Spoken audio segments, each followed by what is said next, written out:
Hey, what is up, YouTube world? So JCZ here at Resource Mulch, and in this video I'm going to go over hours of service agricultural exemption topic.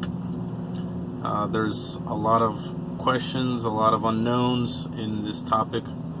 I've done countless hours of research, and I still have kind of a little bit of a hard time understanding what the rules are. So this video is for people that are looking to get more information on hours of service, whether you're required to run a logbook or not, if you're staying with 150 miles or 100 miles,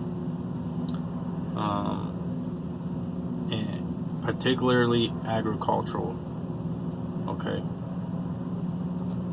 so I'm not going to go over everything. Hopefully the information that I give you helps.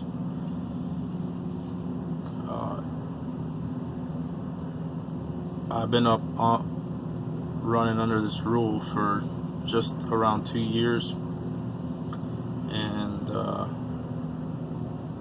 I mean, I still have a hard time understanding it. You know, when you read it in the DOT manual, it's not really cut and dry. You know, you really got to. What I've done is I've looked for articles where there's like people that work for FMC USA, and they do these inspections, and you know, they understand the fine print in the DOT manual. So number one, if you have a glider truck or glider kit, if the truck is registered as a glider kit, a 2000 or old, the engine is a 2000 or older, you don't have to run an electronic logging device, an ELD. And if you're staying within 150 miles of the distribution point, or wherever you're picking that commodity up, you know, whether it's at a grain or at a farm, wherever that load was sourced, and it's an agricultural commodity, you don't have to run a logbook. If you go past 150 air miles, if that load is going further than that, then you will then after the 150 mile point, actually, because we're not really pilots here or anything, this is ground transportation, so it's according to the DOT, it's actually 172.5 miles. So once you go past about 172.5 miles, you need to start running a logbook, and the regular hours of service apply. So, and then once you come back and you're within the range of 172.5 miles, you're not, then you don't have to run, you can go back off, not run out a logbook. Hopefully that makes sense for the glider truck. If you are in just a regular truck that's not a glider truck, for example, like a 95, a 98, a 1999 Kenworth or Peterbilt, you don't have to run an ELD. You got to run paper logs. That's a separate subject, by the way. If you're in a day cab, no sleeper berth, and you're running agricultural commodities, you're running 12 hours or less, you don't have to run a logbook.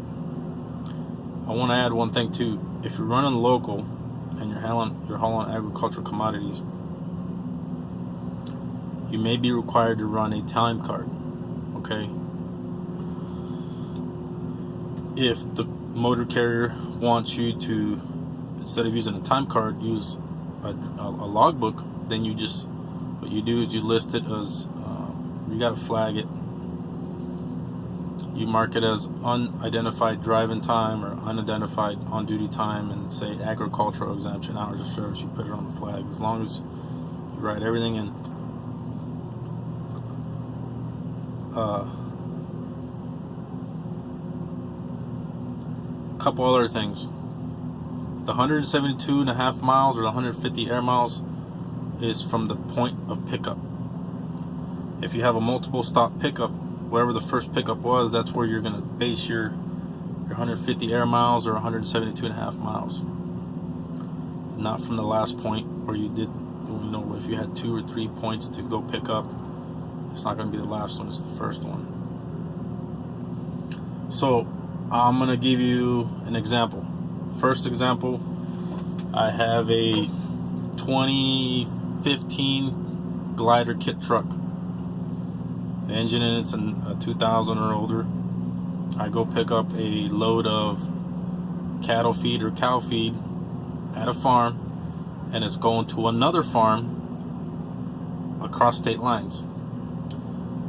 For the first 150 miles, first 172.5 miles, I don't have to run a logbook. Once I get past that point, I run regular hours. You know, you got the 11 hour, the 14 hour, the half hour break, the 8 hour rule, you know, the 34 hour, the 70 hour. Okay, and then once I come back within range, let's just say I was coming back empty, you know, which you normally wouldn't, but let's say you're coming back empty, and you're gonna, especially if you're coming back to that same farm to pick up another load, it's going to be an agriculture commodity load. Once you're within range, you don't have to run a logbook anymore. You can only do this 8 times in a 30-day period. Each driver has their own 30-day period, their own set time, so it runs off the last 30 days, just like, you know, the 70 hour rule runs like at the last 7 days, you know, and then you do 34 hour. It's off the driver's last 30 days. If you go past that range more than 8 times in a month, or more than 8 times in 30 days. Sorry, I didn't mean month, I meant 30 days. Excuse me. Then you'll have to run a logbook for the rest of the 30 days, and you'll have to run hours of service rules. You have to do a 10-hour break. You'll only be allowed to drive 11 hours, just like any over the road truck driver. So